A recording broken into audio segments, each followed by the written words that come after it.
bonne et heureuse année 2017 à vous tous, fans de sport. Au menu de ce premier magazine des sports sur la RTB de cette année qui commence, l'effectif de Paulo Duarte se complète petit à petit à Marrakech. Nous ferons un tour pour prendre les nouvelles de nos étalons à 3 jours de leur premier match de préparation dans le royaume chérifien. Pendant ce temps, les étalons de la diaspora au Gabon se mettent en ordre de bataille pour rendre le séjour de la délégation burkinabé en terre gabonaise agréable. Ils ont tenu une assemblée générale à Libreville la semaine dernière. La teneur de cette concertation dans un instant. Nous parlerons aussi du championnat domestique. Après 4 défaites de rang, les Verts et Or de Zimpasogo se donnent une bouffée d'oxygène avec le nouveau maître à penser, Seydou Zerbo-Kroll en haut du tableau. Le RCK et l'ASFB marquent le pas. Le tout sur cette 7e journée de l'élite du Faso Foot disputée le week-end écoulé tout à l'heure dans ce magazine des sports. Mesdames et messieurs, nous sommes à jour J-12 du coup d'envoi de la 31e Coupe d'Afrique des Nations de football. Bienvenue à ce premier magazine de l'année 2017 que j'ai le plaisir de vous présenter. Les étalons sont en regroupement à Marrakech au Maroc pour la préparation de la CAN Gabon 2017. Depuis le 26 décembre, l'effectif de Paulo Duarte se constitue petit à petit avec des arrivées au compte-gouttes. En attendant que nos envoyés spéciaux Bouenzemwende Atu, Ouedraogo et Mahamadi Ouena quittent Ouagadougou ce soir même pour Marrakech, nous serons situés sur la préparation. Nous avons pu avoir quelques images tourné ce matin même à l'entraînement. Jean-Modeste Ouedraogo sera avec moi sur ce plateau. Jean-Modeste Ouedraogo et Lassina Sawadogo, seront avec moi sur ce plateau pour l'analyse de la ligne offensive de Paulo Duarte. Mais je vous propose d'écouter d'abord le dernier rempart du 11 national, Hervé Kofi Kouakou, société de l'ASEC d'Abidjan, interview réalisée par le service de communication de la FBF. Nous sommes venus trouver que le cours avait déjà commencé. J'avais déjà commencé le stage. La séance de ce soir, je me suis bien senti. C'était pas mal, c'était bon. Au sein du groupe aussi, j'ai trouvé qu'il y a la motivation. J'ai eu à jouer un match à Abidjan avant de venir. J'ai eu à faire quelques séances aussi avant de venir. Le gardien de but donc, des étalons qui s'exprimait tout à l'heure. Alors, comme je vous l'annonçais, Jean-Modeste Ouedraogo, Lassina Sawadogo, bonsoir. Bonsoir Jérôme. Alors, bonne année. Bonne année. Merci à vous aussi. 17. J'espère que ça s'est bien passé. Super. Modeste? Oui, c'est super bien. La transition en douce? Oui, tranquille, parce que ça s'est passé à l'église et puis après à la maison et puis c'est tranquille. Alors, le Seigneur veillera sur toute l'année. Bien sûr, beaucoup de victoires. Beaucoup de victoires 2017, avec la CAN qui commence déjà. Bien sûr, bien sûr. Voilà, donc Hervé Kofi Kouakou, qu'on disait blessé, hein, il nous rassure que ça va bien. Aujourd'hui, vous êtes là pour la ligne offensive de Paulo Duarte. On avait commencé avec la défense, on a vu le milieu de terrain. Aujourd'hui, c'est l'attaque. C'est l'attaque parce que là, on a 6 bonhommes donc appelés par Paulo Duarte pour pouvoir, en tout cas, essayer de marquer des buts. Et il a fait confiance à Aristide Bansé qui est société de la SEC d'Abidjan. Et il est arrivé cette saison dans le championnat ivoirien. En 7 journées de championnat, Bansé a inscrit 3 buts. Et puis, à 32 ans, Bansé a connu une dizaine de clubs dans sa carrière. Et puis, Aristide Bansé, 1,92 m. Oui, une quinzaine. J'ai dit dizaine parce que dizaine, on est entre 10 et 20. Donc, on ne peut pas tout citer parce qu'il a fait tellement de clubs. Mais on va retenir seulement qu'il est passé par Mayence, ça c'est en Allemagne. Il est passé par le Santos Awaga. Après, il a fait la Belgique, Turquie, Afrique du Sud. Bon, la liste est longue, je vais m'arrêter là. Pour dire qu'il a 1,92 m, pour 90 kg, il sera à sa 4e Coupe d'Afrique des Nations. Et puis, apparemment, son compteur est bloqué. Hein, parce que c'est bloqué à 3. Effectivement, son compteur est bloqué. Il est aussi passeur par moment. Donc, Aristide Bansé, pour l'instant, en tout cas, en 7 matchs, il a 3 buts. Et puis, Jonathan Pitroapa, lui, évolue à Al Nasr aux Émirats Arabes Unis cette saison. Jonathan Pitroapa a inscrit 6 buts en 12 matchs, dont 11 comme titulaire en championnat. En tout cas, c'est la première fois que Jonathan Pitroapa commence bien une saison. 6 buts en 11 matchs. En tout cas, en 12 matchs, dont 11 comme titulaire en championnat. Et puis, il a 30 ans, Jonathan Pitroapa, lui, il retrouve ses jambes cette saison, je l'ai déjà dit, il participera à la CAN pour la 5e fois. Il est passé par Rennes et par Fribourg. Alors, autre attaquant? Autre attaquant, Jonathan Cindy Zongo, évolue en 2e division espagnole, précisément à Almeria cette saison. L'ancien secrétaire de l'Union sportive de Ouagadougou a un bilan famélique. Très famélique. Famélique, c'est-à-dire? Puisqu'il a 3 matchs, 2 fois comme titulaire en 19 journées, ce qui n'était pas arrivé, Jonathan Zongo, en tout cas qui dégringole au fur et à mesure des années, et ça c'est étonnant, pour 0 but, Giron, 0 but. Et là, Jonathan Zongo, il sera à sa 2e Coupe d'Afrique des Nations après celle de 2015. Et puis Bertrand Traoré, depuis le début de cette saison, évolue à l'Ajax Amsterdam, c'est un prêt, il vient de Chelsea. En 13 apparitions, l'attaquant burkinabé est donc titulaire 12 fois et a inscrit 4 buts en championnat. Bertrand Traoré, âgé seulement de 21 ans, sera à sa 3e CAN après 2012 et 2015. Il faut noter que Bertrand Traoré actuellement est blessé et normalement devrait pouvoir en tout cas commencer en phase de récupération. Voilà. Et puis on va parler de Pregus Nakulma, 29 ans. Il évolue à Kayserispor, c'est en Turquie. Cette saison, en 13 titularisations, il a inscrit 2 buts, seulement 2 buts, je le dis, puisque c'est un attaquant et ancien pensionnaire de Mersin Ilman Yurdu et Gortni Zapse. Nakulma participera à la CAN pour la 4e fois.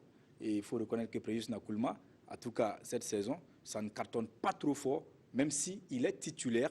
En tout cas, pour beaucoup de matchs, il a été blessé aussi pendant un bout de temps. Voilà, Pregus Nakulma qu'on voyait en Père Noël. Et on va finir avec cette liste pour parler de Banu Diawara. Il a 24 ans. Ouais. Il a signé cette saison à Smoua, en première ligue égyptienne.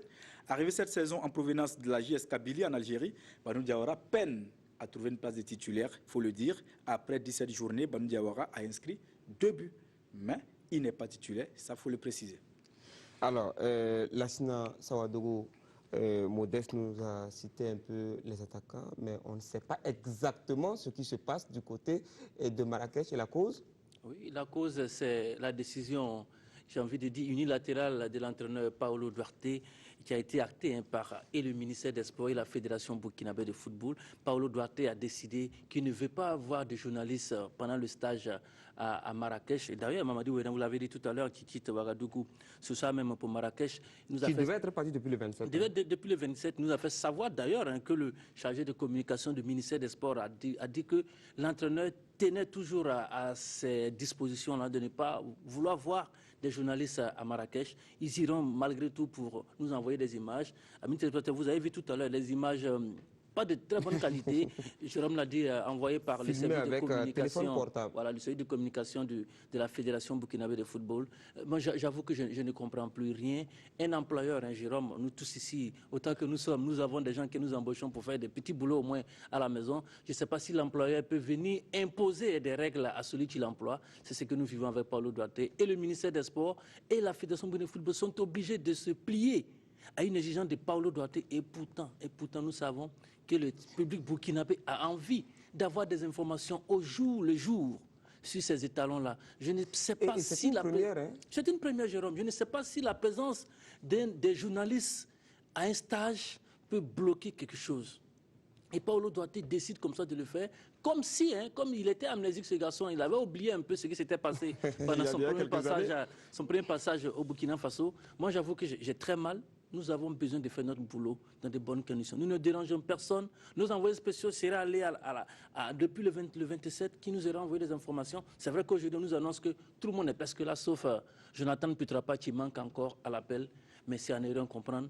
Je pense que les règles ici, Jérôme, c'est le ministère des Sports, c'est le ministère de tutelle, c'est la fédération qui répond du ministère, et puis c'est Paolo Duarte après. Mais il ne faut pas que ce soit Paolo Duarte, la fédération, et puis en dernier ressort le ministère des Sports. On a vu tout à l'heure. Voilà, Jean-Modeste Ouedraogo, voilà un problème qui est là. Est-ce que vous pensez qu'on fait des journalistes, on prend les journalistes comme un problème pour l'équipe nationale? C'est l'impression qu'on a, parce que quand on voit un peu ce que Duarte dit, je pense véritablement que l'information est un droit pour tous les Burkinabés, et Paolo Duarte n'a pas le droit de priver donc de tous ces milliers de fans et ces milliers de Burkinabés de pouvoir avoir des informations sur leur équipe nationale. Je pense que là, il y a un problème véritablement d'éthique et de déontologie. Et je pense qu'à ce niveau-là, il va falloir vraiment revoir un peu les choses. Parce que l'information est un droit et c'est consigné dans la Constitution, ça c'est normal. Il faut que les Burkinabés aient l'information. Et pour avoir l'information, il faut qu'il y ait des journalistes. Peut-être que d'aucuns croiraient qu'on pourrait se contenter des informations que nous apporte le chef de communication. Mais moi, j'ai envie de rigoler avec ça. Quand Paulo Duarte dit qu'il ne veut pas avoir de journalistes là-bas, je ne pense pas qu'on devait pouvoir même exploiter un seul instant les images que nous avons, le chargé de communication de la fédération ou encore le chargé de communication du ministère. On ne sait pas ce qu'ils font là-bas. À partir du moment où on ne veut pas que l'information filtre, monsieur, votre place n'est pas à Marrakech. Votre place peut-être est déjà à Libreville pour préparer le terrain, mais ce n'est pas à Marrakech. Je suis désolé. Le ministère des Sports ne peut pas accepter. Vous pensez qu'on nous présente ce qu'on a envie de nous faire voir? Mais c'est la communication, Jérôme. On est tous passés par les écoles. On nous présente ce qu'ils ont envie qu'on voit. Nous, on a envie d'aller sur le terrain et de venir vous dire que Bertrand a repris, il est en pleine forme, il sera apte pour la CAN. En 2013, rappelez-vous... Sinon, si un chargé de communication vous le dit, vous ne croyez pas? Je ne croyais pas. Je ne croyais pas. Rappelez-vous en 2013, Alain Traoré est arrivé malade, n'est-ce pas? Il est arrivé... Clopin. Tout à fait. On a suivi tout cela de bout en bout. Nous sommes quittés ici le 2 janvier avec les étalons de Paul Put. Mais jamais les journalistes ont dérangé quoi que ce soit. Ils étaient là aux aguets. Jusqu'en finale. Aux aguets, imaginez-vous, si on va jusqu'en finale, ce qu'on souhaite, on n'aurait pas eu les images du 27, l'image du départ de ces étalons-là, de Ouagadougou jusqu'à Marrakech. On aurait raté une partie. Et ça enlèverait peut-être un petit piment à ce qu'on aurait voulu montrer aux téléspectateurs. Moi, j'avoue que c'est dommage, je le dis en souriant, mais je ne suis pas du tout content. Je sais que vous n'êtes pas content. En tant que déjà chef de service, en tant que président de la JSB, vous n'êtes pas content de ce qui s'est passé avec Paulo Duarte. Et d'ailleurs, on va interpeller le ministère des Sports et la Fédération. Ce n'est pas bon. Les journalistes ont le droit d'être là-bas. Et moi, je suis désolé pour nos confrères qui utilisent les bandes sonores de ces envoyés-là et des images pour passer à les téléspectateurs. On ne veut pas nous voir là-bas. On s'en tient à cela. Quand on voudra nous voir là-bas, on ira. On ira là-bas. Maudit Wenan sera là-bas à partir de ce soir. Peut-être qu'à partir de demain, on aura des images de qualité pour nos téléspectateurs qui en ont vraiment besoin et qui en ont le droit. Alors, Modeste, c'est vrai qu'on n'a pas la préparation, mais quand même, il y a un programme avec des matchs amicaux. Oui, bien sûr, il y a des matchs amicaux et déjà, je pense que Paulo Duarte, moi, je l'aurais compris s'il avait concocté peut-être un programme où il dit, bon, écoutez, les journalistes, vous êtes là, mais vous avez 15 minutes pour faire vos images et vos interviews, puis après, laissez-moi bosser. Je pense que dans tous les clubs du monde, dans tous les pays du monde, c'est comme ça, il y a un programme pour la presse.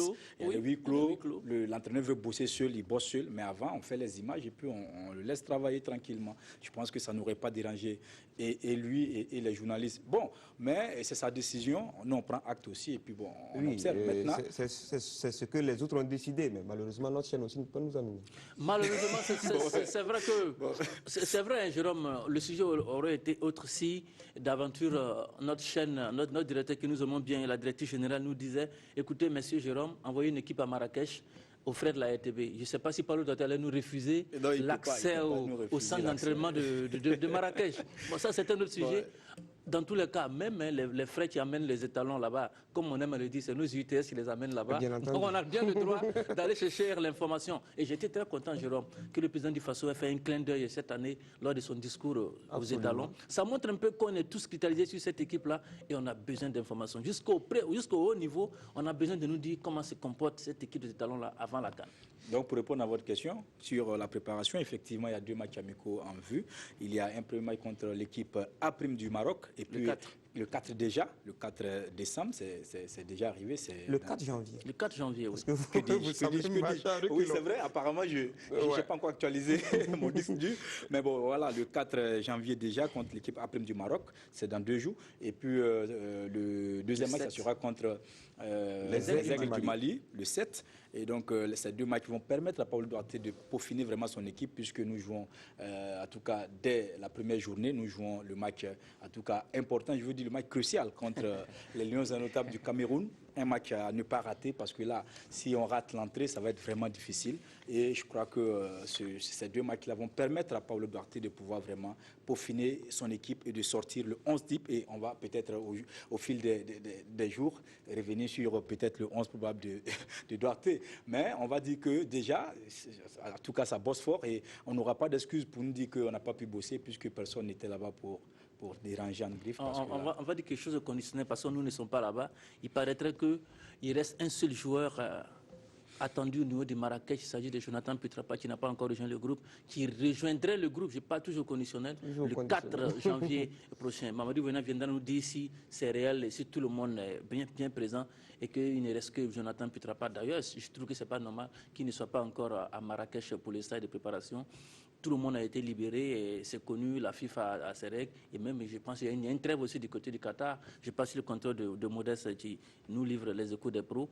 Jonathan Pietrapa devait être là-bas pour que la préparation commence véritablement, quoi. Que les gens ne soient pas à la traîne. Surtout que vous l'avez dit, comme il a dit, beaucoup de joueurs manquent de compétition et c'est bon qu'ils soient tous là pour continuer à commencer à monter un peu en régime pour être prêt d'ici le premier match face aux Lions indomptables du Cameroun. Alors, merci à vous pour ces informations sur les étalons donc, du côté de Marrakech. Vous restez avec moi sur ce plateau. On va revenir à vous. L'élite du Faso Foot a disputé sa 7e journée ce week-end en fin d'année. Le leader RCK a été accroché par le premier l'AS Police, 2 buts partout au stade municipal Issoufou Joseph Konambo de Ouagadougou. Paul-David Bambara et Jean-Modeste Ouedraogo pour les temps forts de cette rencontre disputée samedi. Le Rail Club du Kadjogo a failli passer un sale réveillon ce samedi 31 décembre 2016. Face à l'AS Police, les Faucons sont passés à côté de leur première défaite de la saison. Secoué par les policiers, la machine des cheminots manque de jus. Rodrigue Siekam, à l'aise au cœur de la défense du RCK, s'infiltre et frappe dans les gants de Valentin Kouakou, titulaire pour la première fois de la saison en remplacement de Baka Sawadogo en regroupement avec les étalons. À la 26e minute, Rodrigue Siekam revient à la charge et ouvre le score au grand bonheur des policiers. 1-0 en faveur de l'AS Police, c'est le score à la pause. Les Faucons semblent avoir la tête à la fête. Et quand on est engagé, on gagne le duel. Le football, c'est fait de ça. Ces garçons, surtout en première mi-temps, nous, on pouvait prendre 5 en première mi-temps, où mon équipe n'a pas du tout existé. À la reprise, le leader se fait respecter en élevant le niveau de son jeu. Les Faucons poussent et obtiennent un corner. Sur ce corner, Ousmane Silla place une tête et une main et signe l'égalisation. Les policiers contestent, mais l'arbitre central Jean Ouattara accorde le but. Et pourtant, sur ces images, il y a bel et bien main. AS Police 1, RCK 1. Kamoumalo sent le coup jouable. Il jette John Jeremia et Alex Assamoah dans la bataille. Et dans la foulée, Jeremia profite d'un contre favorable et file seul droit au but. Daniel Sagnon, malgré le déséquilibre, sort le grand jeu. On sent la rupture et tous les coups sont permis. À la 71e minute, l'AS Police prend le contrôle des opérations. Rodrigue Siekam, d'une manière déconcertante, conclut cette phase de jeu.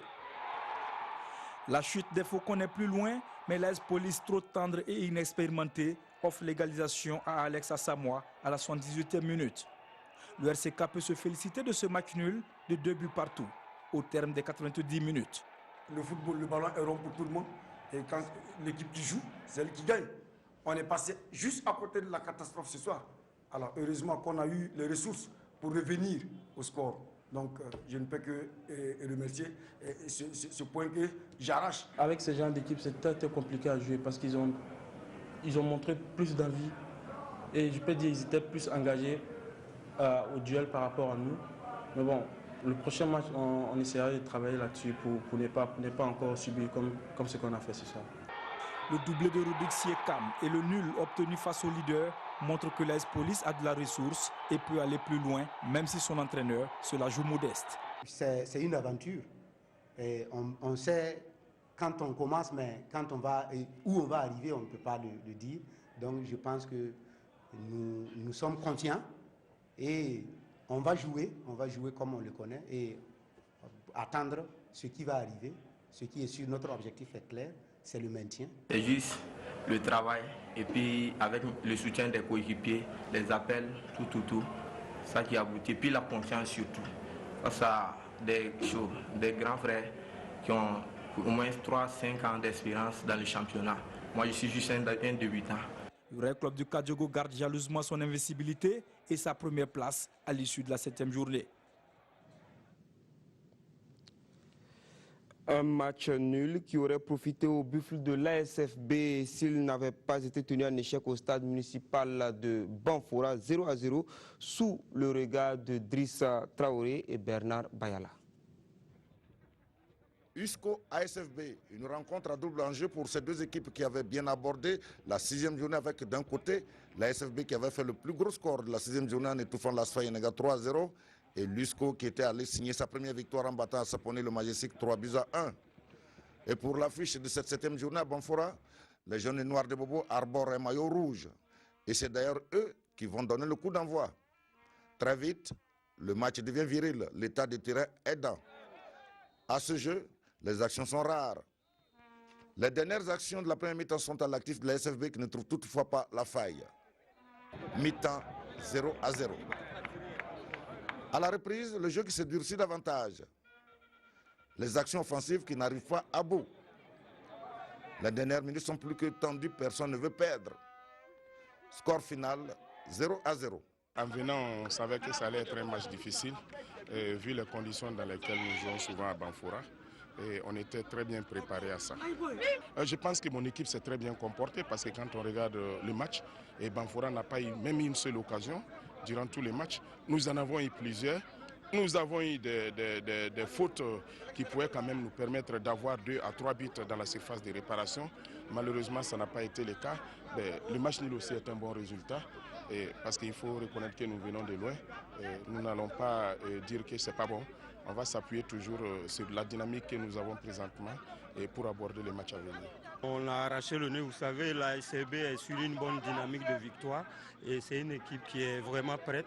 On s'attendait à ça, donc on a d'abord cherché à les contrer et à essayer de jouer. Malheureusement, ça n'a pas été le cas, mais on a pu les contrer, les empêcher en tout cas de marquer. Je pense que c'était ça l'essentiel, parce que nous sommes un peu relevés de notre chute à Saponi et on pensait commencer à marcher ce soir, mais ce ne fut pas le cas. Je pense que la prochaine journée, on va essayer de commencer à marcher.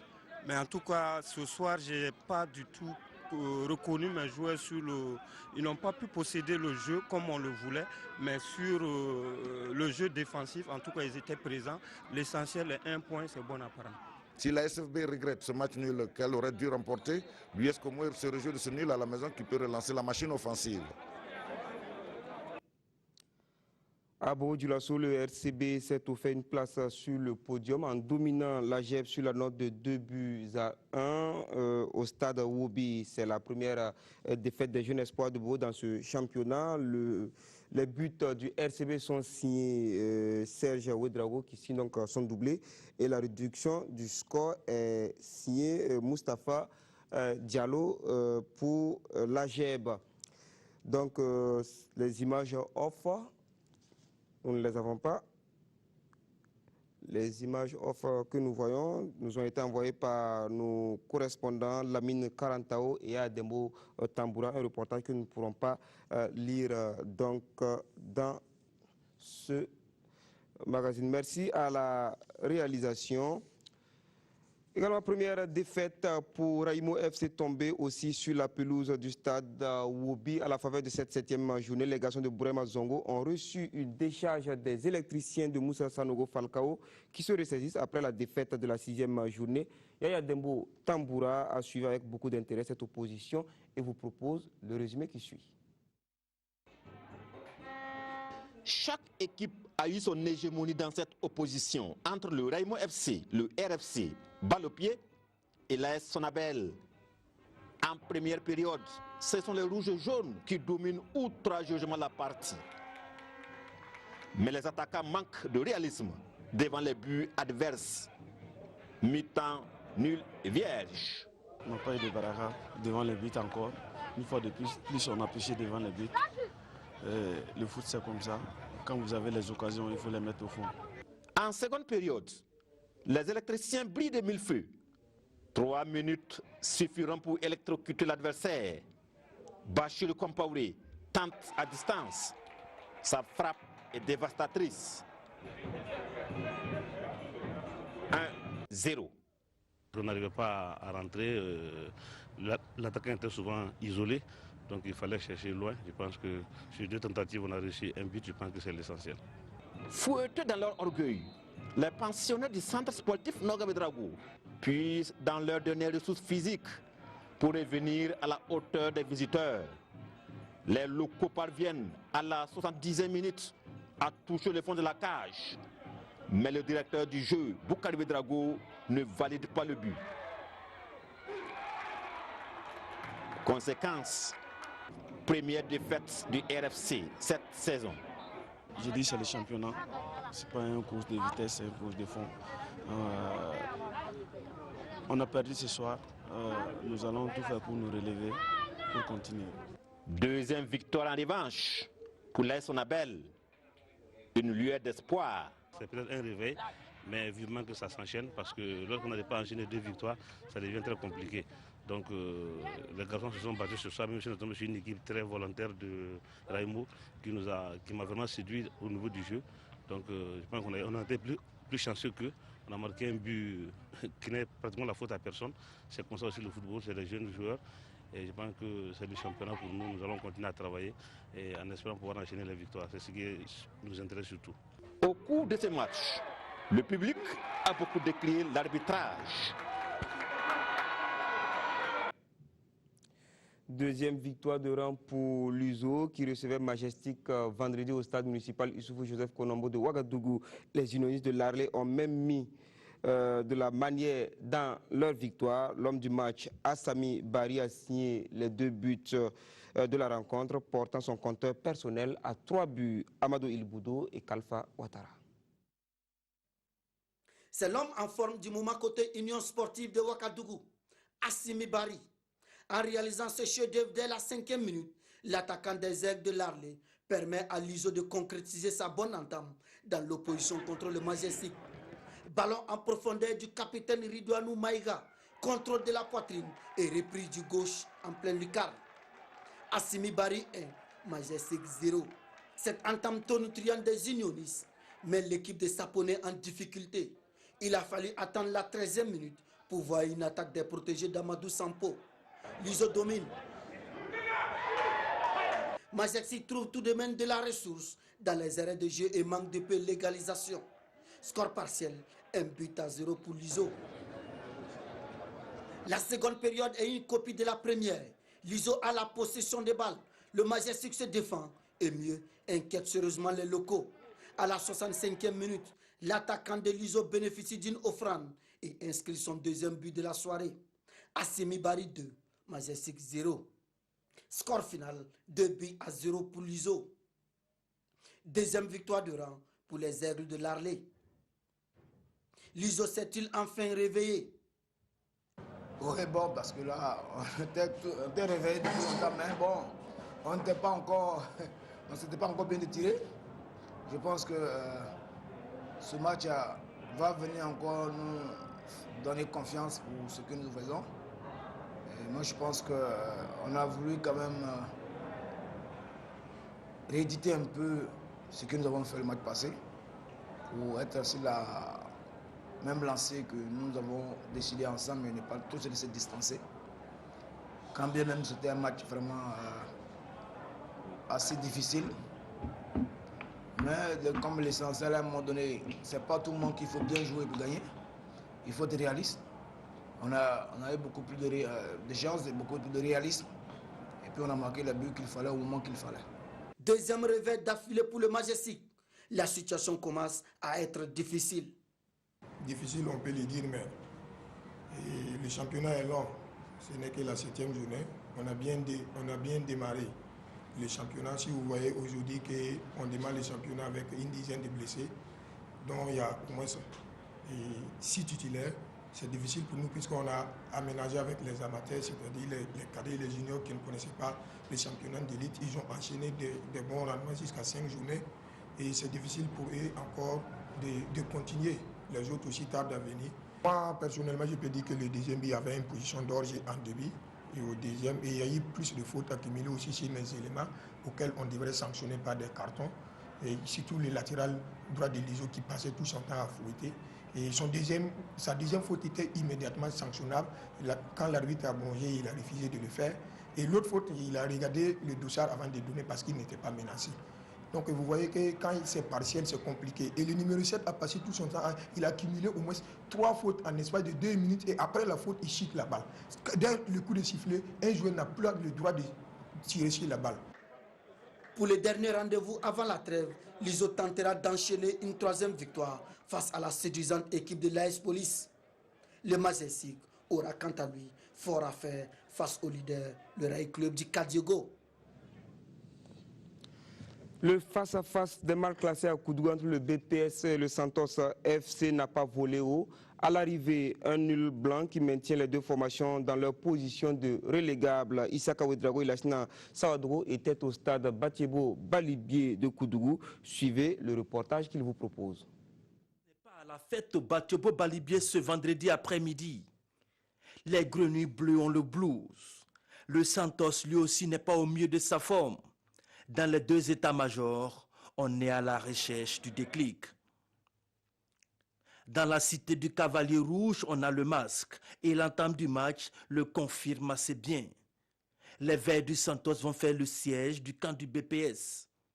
La sérénité est la chose la moins partagée ici.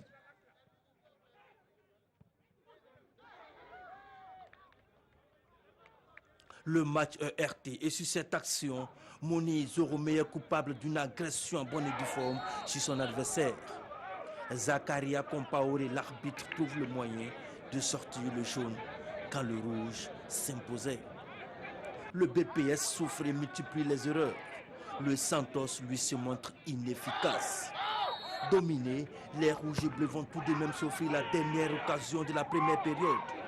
Un jeu de billard. Le ballon va fuir la cage du Santos.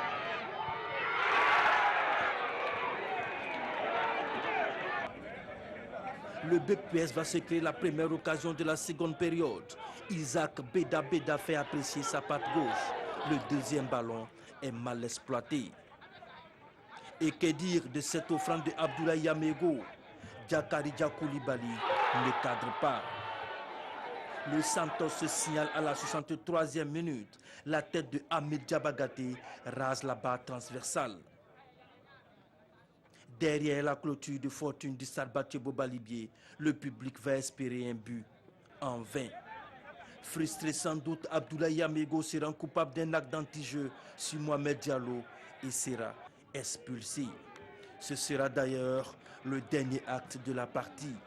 Les deux équipes partagent la poire en deux.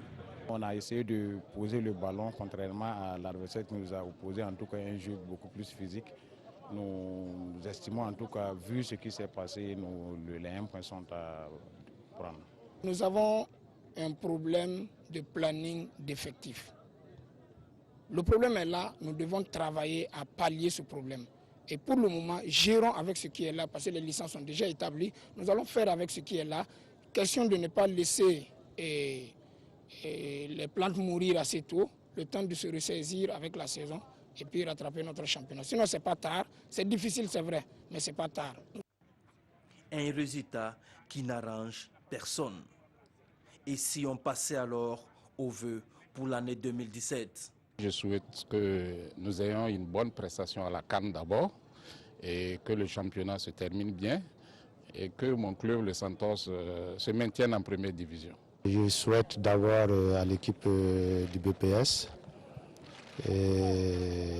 une année de prospérité, d'ascension et souhaiter au football burkinabé une réussite à la CAN 2017. On l'aura compris, ici, le maintien sera le maître mot pour l'année qui commence.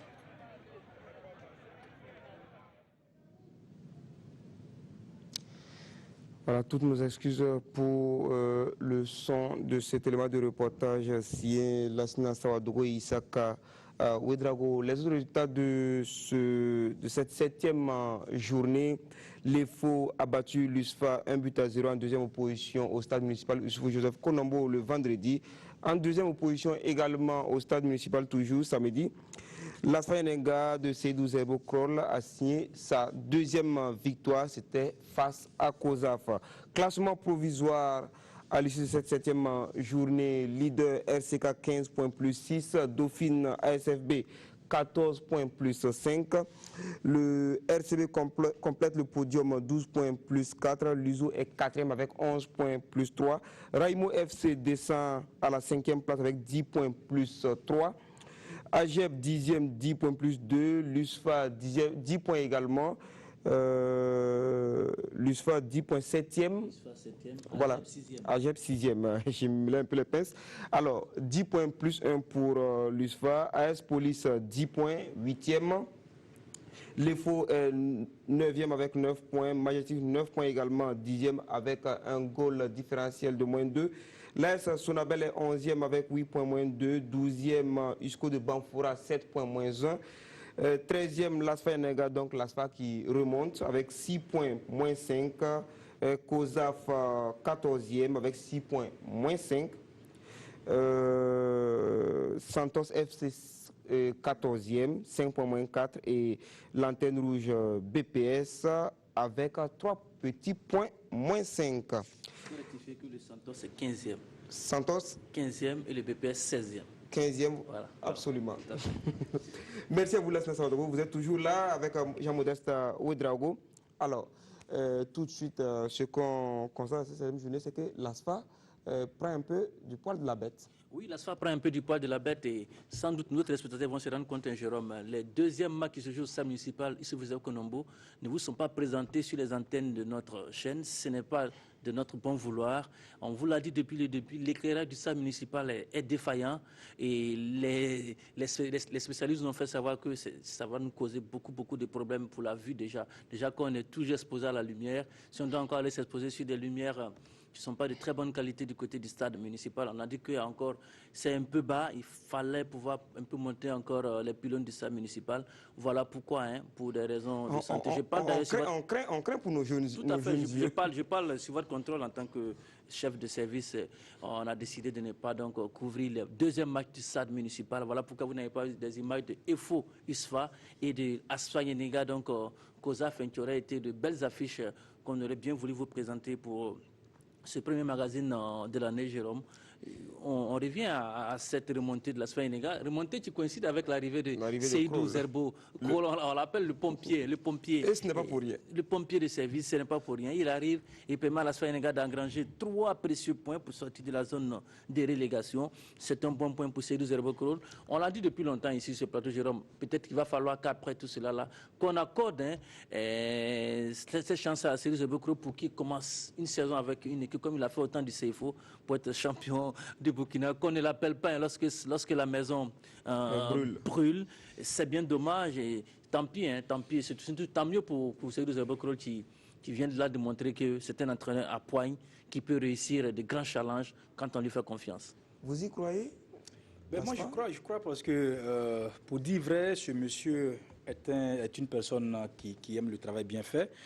C'est vrai que s'il aimerait qu'on l'accorde cette chance-là de commencer avec une équipe en début de saison. Mais je pense que lui-même, il n'aime pas ça. Je pense que lui-même, il préfère venir en pompier. Voilà, parce que là, il a toute la pression sur lui. Il aime là où il y a la pression. Tout à fait. Donc je crois que l'ASFA, en tout cas, pourrait, pourquoi pas, chercher à renforcer un peu son effectif. C'est là où le bas blesse aussi, parce que l'effectif de l'ASFA, en tout cas, très famélique. Il n'y a pas quand même, c'est pas pour faire de l'injure à ceux qui sont là-bas déjà, mais il manque quand même des joueurs de gros calibre, parce que l'ASFA, quand on dit l'ASFA, c'est quand même une grosse équipe. Et là, il va falloir aller chercher quelques oiseaux rares pour étouffer un peu cet effectif-là, pour permettre à Kroll, en tout cas, de jouer le premier rôle. Parce qu'on se rappelle aussi que l'année dernière, l'ASFA avait du mal dès le début, mais vers la fin, on a vu que l'ASFA cravaché dur pour se retrouver. En tout cas, l'ASFA a failli être sur le podium. Et aussi, lors de la Coupe du Faso. Ils ont terminé au pied du podium. Au pied. Et lors de la Coupe du Faso, on a vu aussi ce que l'ASFA a fait. Donc, je pense que Kroll, c'est l'homme de la situation et il le démontre assez bien. Alors, journée noire pour les académiciens de Bobo. Oui, déjà pour Kroll, on va dire, nous on croit que la Sphère Enega a un effectif qui n'est pas bon. On croit que Kroll peut relever le défi, mais il faut être prudent. C'est un premier match modeste, on ne va pas s'enflammer, on va attendre de voir ce qui sera fait. Les académiciens, Jérôme, c'est vrai, c'était une fin d'année difficile pour les académiciens qui n'avaient pas encore perdu, et que ce soit l'AGEP et Raimo, les académiciens ont tous mordi la poussière en face quand même à des équipes, Jérôme, qui C'est vrai que pour le RCB, c'est vrai que le RCB est un peu au-dessus de la GEP, mais pour Raimo Sonabel, je ne sais pas, mais ils ont dû pêcher un peu par inefficacité lorsqu'on a vu les images. La Sonabel qui est convalescente est arrivée à aller prendre les 3 points du côté de Bobo Dioulasso. C'est tant mieux pour Falcao qui a besoin de ces points-là pour souffler un peu.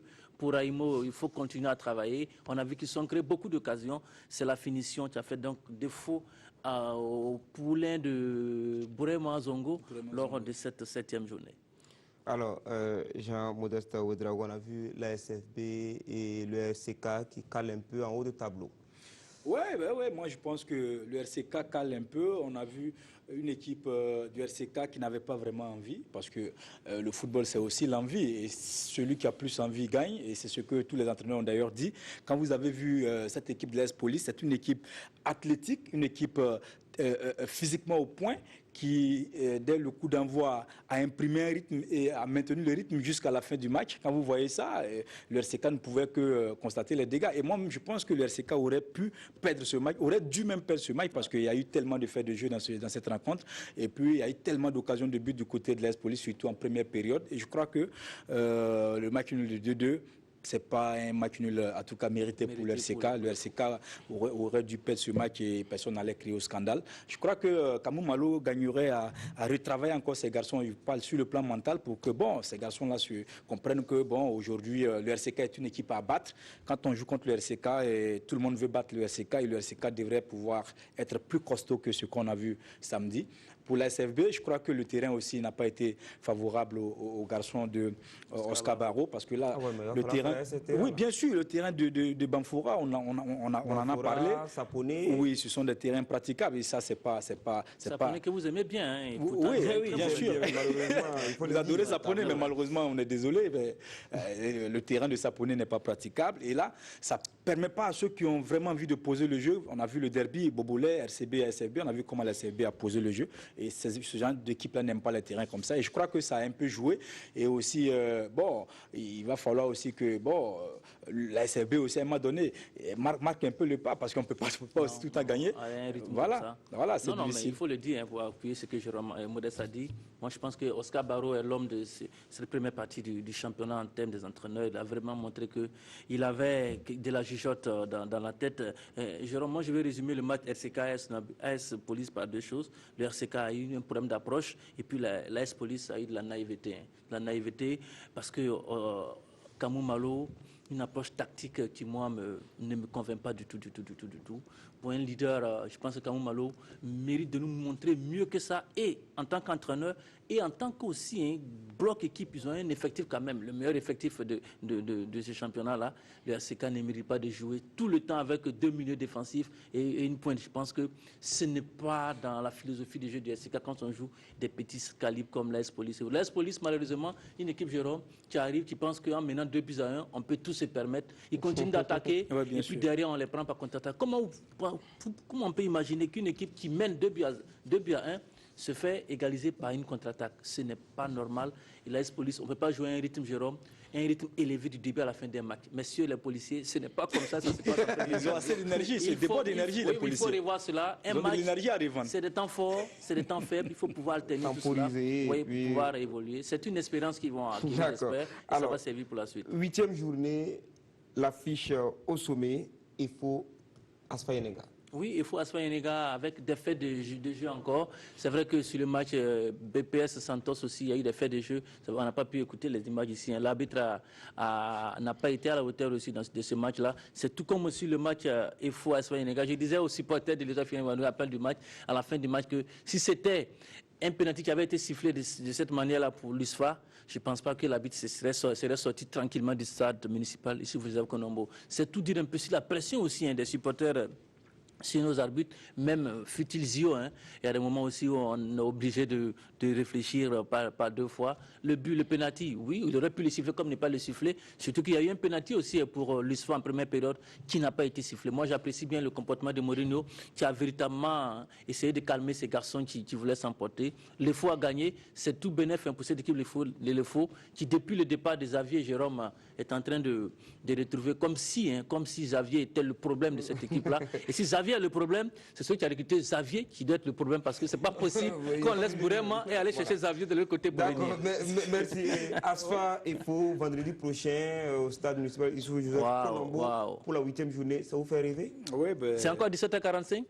Non. 15h, tant mieux. Sinon, vous n'aurez pas ces images sur la RTV. 15h30. Moi, je pense que Asfa et Fo, vendredi déjà, on est déjà content que les Faux soient revenus quand même à un niveau un peu acceptable. Et content que la soirée ait gagné, hein, oui. pour nous offrir quelque chose oui, bien sûr, parce que là, quand même les deux équipes sont sur une belle lancée. On va dire que c'est un bon duel. Mais en même temps, il y a Bourema qui est là, la scène le disait. Xavier titulaire, Bourema deuxième, c'était impensable. Quelqu'un qui était titulaire au Santos. C'était un peu l'histoire de Paul Putte et de Sidi Napon. Voilà, donc le monsieur savait que tôt ou tard, il sera en tout cas porté à la tête. Et il attendait tout doucement derrière, il attendait. Et le moment est venu, il a pris cette équipe et ça commence à aller. Je crois que ça sera un bon match. Un match où on va voir les deux entraîneurs, Bourema et Kroll, en action. Je crois que les deux ils sont venus à la tête des deux équipes en cours de saison. Je crois qu'on va voir ce que ces deux peuvent apporter. Un match plus de l'envie. Hein. L'envie va peut-être faire la différence. L'équipe qui aura plus envie, malgré les carences qu'on a constatées là, pourra peut-être s'imposer dans ce match au sommet entre Asfazien et Estélis. En tout cas, c'est vendredi prochain à 15h30 du côté du stade Issoufou Joseph Colombo et ce sera en direct sur les antennes télévision de la RTV. Merci à vous, Lassina Sawadoro. Merci à vous également, Jean-Modeste. On va profiter pour dire bonne année aussi à Daba Kini qui se trouve du côté de Mamou. Bonne année à Christelle Dabré-Paré qui se trouve à Bobo du Lasso. Voilà. Bonne année à Victorien Marienne. Bonne année, on en oublie. Bonne année à Rachidou. Bonne année à Rachidou qui est là, notre stagiaire. Bonne année à Samira aussi, notre stagiaire, je précise bien. Et bonne année aussi à qui? On oublie quelqu'un? Mamadi Wena qui est en train de partir. Bonne année. Khalifa Ouattara. Bonne année à Khalifa Ouattara. David Kafando. Bonne année à Pierre. Bonne année à Pierre Komdago qui est de l'autre côté. Voilà, toute l'équipe de réalisation et à toute la RTV. Voilà, la Sina est bien qui fait signe de ne pas l'oublier. Voilà, c'est très important. Merci à vous donc d'être passé sur ce plateau. Les journalistes sportifs revisitent leurs connaissances en prélude à la couverture médiatique de la CAN au Gabon. Plus d'une quarantaine de journalistes ont répondu à l'appel de la JSB vendredi dernier au stade du 4 août pour une session de formation Konsoun Koulibaly et Mahamadi Wena. La Coupe d'Afrique des Nations est l'un des plus grands événements sportifs au monde et couvrir un tel événement nécessite une bonne préparation de la part du journaliste. Un souci qui a guidé l'association des journalistes sportifs du Burkina a initié une formation axée sur la CAN. Les journalistes partent, Dieu merci, le ministère a voulu quand même élargir un peu le nombre de journalistes qui participent à ce rendez-vous-là. Donc on s'était dit quand même c'était une occasion pour essayer de mettre un peu les connaissances à niveau et puis aussi permettre à ceux, surtout les jeunes, qui n'ont jamais participer à des événements comme la CAN, d'avoir une idée de ce qui pourrait les attendre au cas où ils iraient à cette manifestation-là. La formation a porté sur deux volets. Le premier a consisté sur l'organisation d'une phase finale des CAN et la communication a été donnée par Joseph Zangria-Nogo, ancien secrétaire général de la Fédération burkinabé de football. Qui veut n'organise pas une CAN. La procédure y est, il faut demander, il faut avoir les moyens et la CAF est derrière pour contrôler, pour s'assurer que c'est effectivement un pays qui peut organiser. Et comme je l'ai dit aussi, ce n'est pas à la tête du client.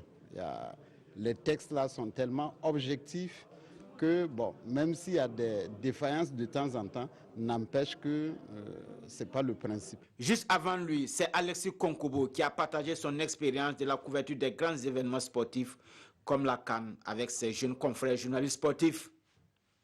Il faut qu'on ait des connaissances approfondies sur la Coupe d'Afrique des Nations, sur les 7 formations qui prendront part à la compétition, sur leur équipe nationale, pourquoi pas les étalons, à quel niveau ils sont au niveau de leur performance technique, leur possibilité d'aller loin dans la compétition. Il faut analyser, il faut critiquer. Je pense que ce sont des avant-papiers qui sont nécessaires et qui permettent aux journalistes d'être dans une disposition adéquate pour pouvoir donc aller à la Coupe d'Afrique des Nations. Une fois arrivé à la Coupe d'Afrique des Nations, il faut se munir de son accréditation, il faut être au opérationnel, au niveau du centre de presse. Il faut pouvoir attraper les stars pour les interviews. Il faut pouvoir être réactif et envoyer les éléments à sa rédaction. Tout ça, c'est un processus. Cette formation est la toute première activité du nouveau bureau de l'AJSB et l'initiative a trouvé pour le moins l'assentiment des membres. C'est bien important de savoir tout ce qu'il faut donc mettre en œuvre pour couvrir ces grands événements et pour pouvoir donc informer donc, toute une population. Et là, par rapport à l'organisation au niveau donc, de la CAF, j'ai appris beaucoup de choses. Cette formation pour moi c'est un retour à l'école parce que je sais qu'à l'issue de cette formation j'ai beaucoup appris et voilà, je salue cette initiative du bureau de l'association des journalistes du Burkina. Plus je profite de votre micro aussi pour interpeller nos consoeurs qui d'ailleurs qui ne s'intéressent pas au sport. Bon, je les lance un appel de bien vouloir venir dans ce domaine parce qu'il n'y a rien de tel que d'être un journaliste sportif. La 31e Coupe d'Afrique des Nations débute le 14 janvier prochain à Libreville.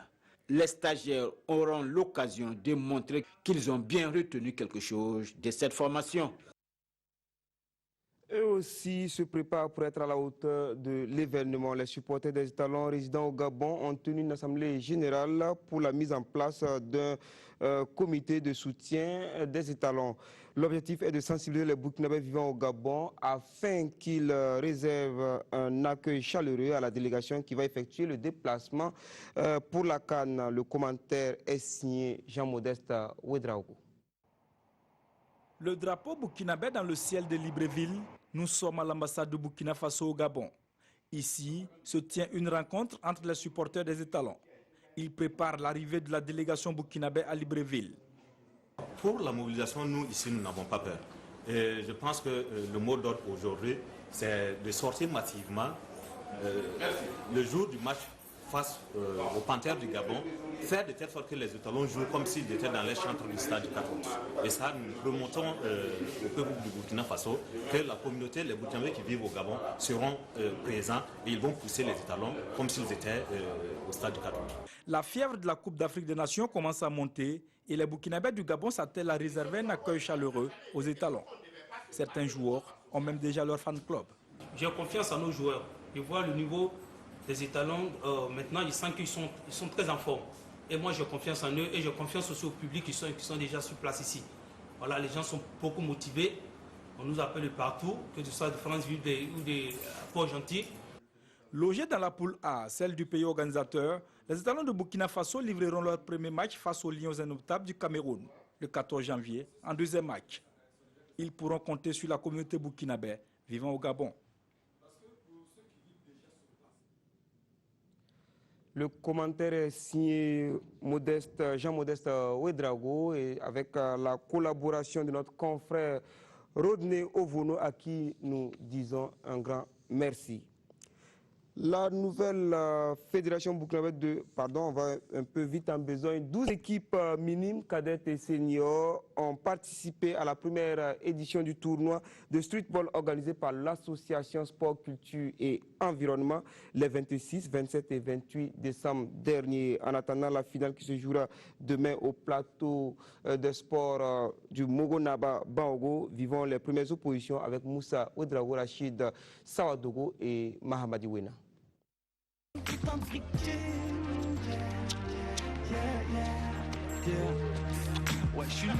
Donner de la compétition aux jeunes basketteurs, c'est l'objectif de ce tournoi de streetball initié par l'association Sport, Culture et Environnement. On est pendant les congés, le championnat n'a pas démarré et ça permet aux jeunes qui sont en vacances d'occuper leur espace vacances en plus et de continuer à pratiquer le sport qu'ils aiment bien. Une compétition à part, le championnat c'est une compétition à part.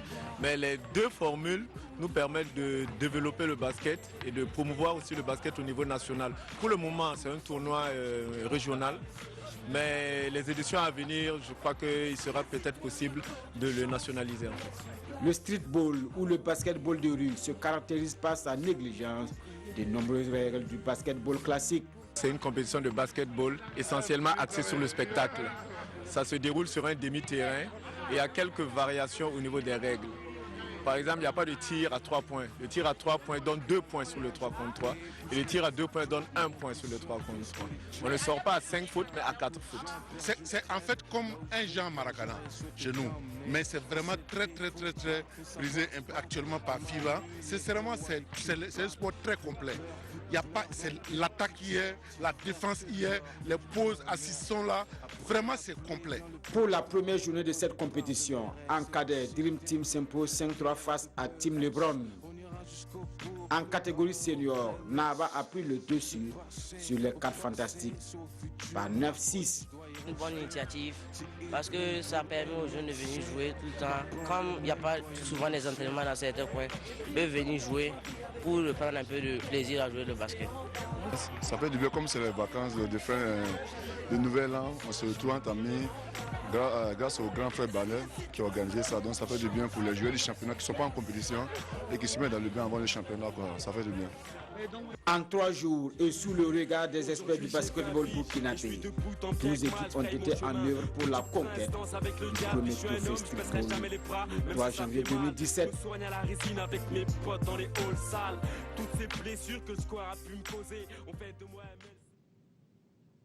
Et nous y voilà maintenant. La nouvelle fédération burkinabé de taekwondo a tenu sa première activité. Un séminaire de formation au profit des maîtres de la discipline. La formation a porté sur l'esprit des arts martiaux et a connu la participation de la communauté coréenne vivante au Burkina, un soutien indéfectible du taekwondo national. Le compte rendu est signé Kosun Koulibaly et Jean-Modeste Ouedraogo.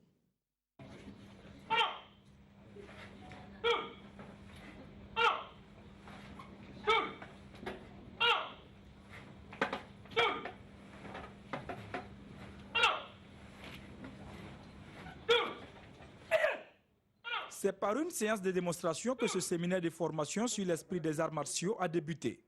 Dans cette salle sont conviés les maîtres de taekwondo, les membres fédéraux, la communauté coréenne et quelques invités. Après la démonstration, place au cours théorique. Maître Daouda Nikiema, ceinture 6e dan, et Maître Valentino Savadogo, ceinture 5e dan, sont chargés de rappeler avec insistance les valeurs du taekwondo. La courtoisie, la loyauté, la persévérance, la maîtrise de soi, la combativité. Ce sont ces valeurs-là qui font le taekwondo. Et comme on l'a précisé, c'est l'art martial. Ce n'est pas seulement un sport de combat. C'est parce que derrière le sport de combat, il y a une dimension philosophique et spirituelle. Et c'est ça qui fait l'art martial. Et donc, il était essentiel pour nous de donner cet enseignement-là aux différents maîtres qui étaient présents ce soir pour qu'à leur tour, ils répercutent aussi auprès de leurs élèves.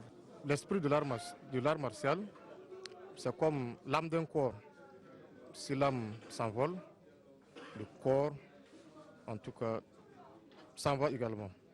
Alors pour que le taekwondo ne meure pas, il faut que tous ces maîtres-là nous aident à garder l'âme du taekwondo qui est l'esprit dans le corps du taekwondo. Pour cette première formation, ceux qui sont chargés de l'enseignement du taekwondo dans les dojang, venus uniquement de la région du centre, ont pu approfondir leurs connaissances sur la philosophie du taekwondo. Une philosophie qui se résume à la discipline du corps et de l'esprit, c'est-à-dire une façon de vivre. L'esprit du taekwondo, c'est l'essentiel même de l'art martial. C'est-à-dire si un élève a un bon esprit, ça veut dire qu'il a tout gagné. En tout cas, ce soir, j'ai beaucoup appris. Je transmettrai à mes élèves. En tout cas, c'est un bon thème qui est bien choisi, au bon moment. Cette formation, suivie de questions-réponses, a permis de lever un point de voile sur l'historique du taekwondo, ses valeurs et les étapes à franchir pour atteindre le grade le plus élevé. Beaucoup d'unions, j'ai participé à mes formations, j'ai premier pas participé. J'ai regardé, il est très intéressant. J'ai vu tout le monde, il aime de cette formation, ce séminaire. Alors, je suis très contente. Les échanges témoignent de l'intérêt du thème et vraiment de la passion, de l'importance que les gens accordent à ce thème. Et je pense que le message est bien passé. Et ça ne va pas se limiter à ce seul séminaire, mais ça va continuer. Et comme on l'a dit, le taekwondo, ce n'est pas seulement la pratique, c'est aussi l'esprit et les gens ont compris. Le maître doit être un exemple pour que l'élève puisse en être un autre.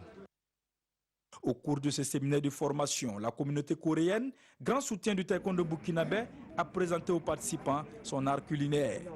Le moins que l'on puisse dire, les participants n'ont pas boudé leur plaisir de goûter à la cuisine coréenne.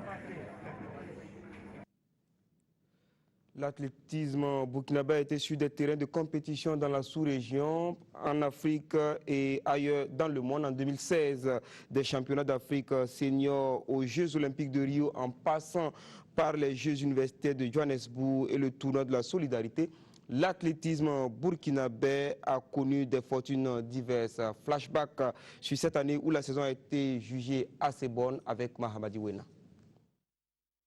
2016 n'a pas été exceptionnel, mais l'athlétisme burkinabé a réalisé de très belles performances sur le plan continental. L'unique médaille d'or de l'année vient du triple saut avec Hugues Fabrice Zango, qui s'est hissé sur la plus haute marche du podium aux Jeux universitaires africains de Gyobo. Fabrice Zango qui s'est aussi illustré au championnat d'Afrique senior d'athlétisme où il a remporté la médaille d'argent au triple saut grâce à un bond de 16,81 m. Toujours à ces championnats d'Afrique senior, Yasmine Kwala et Laetitia Bambara n'ont pas réussi à conserver les 2 médailles d'or glanées à Marrakech en 2014. Toutefois, Laetitia Bambara termine 2e au lancer du marteau et remporte la médaille d'argent. Kwala, elle, est aussi 2e au 100 mètres haies et à l'heptathlon où elle bat le record national avec 5 952 points. Gérard Kobiané réalise le 16 mars 2016 à Portland lors du championnat du monde en salle une performance de 6,72 m au 60 mètres et établit un record national. Autre record national battu, c'est celui du marteau. À Sotteville en France, Laetitia Bambara réussit une performance de 68,59 m, mais insuffisante pour se qualifier pour les JO. Le Burkina participe tout de même en athlétisme au JO de Rio avec Yasmine Kwala au 100 mètres haies et Fabrice Zango au triple saut grâce à des invitations au nom de l'universalité des Jeux. En 2016, l'athlétisme burkinabé a glané d'autres lauriers sur le plan sous-régional avec notamment la 2e place au tournoi de la solidarité à Bamako. Le 13e meeting international de la ville de Ouagadougou a aussi tenu le pari de mobiliser la crème des athlètes de la sous-région à Ouagadougou. 2016 s'est achevé avec la reconduction de Francis Sidibé et son équipe à la tête de la Fédération burkinabé d'athlétisme pour un nouveau bail de 4 ans. Et déjà, les défis s'annoncent en cette année 2017 avec les championnats d'Afrique et les Jeux de la francophonie en juillet 2017 à Abidjan, en Côte d'Ivoire. Je vous retrouve vendredi pour d'autres informations sportives. Ruth Bini Ouattara sera avec vous tout à l'heure pour le dernier journal de la soirée. L'information continue sur www.rtb.bf.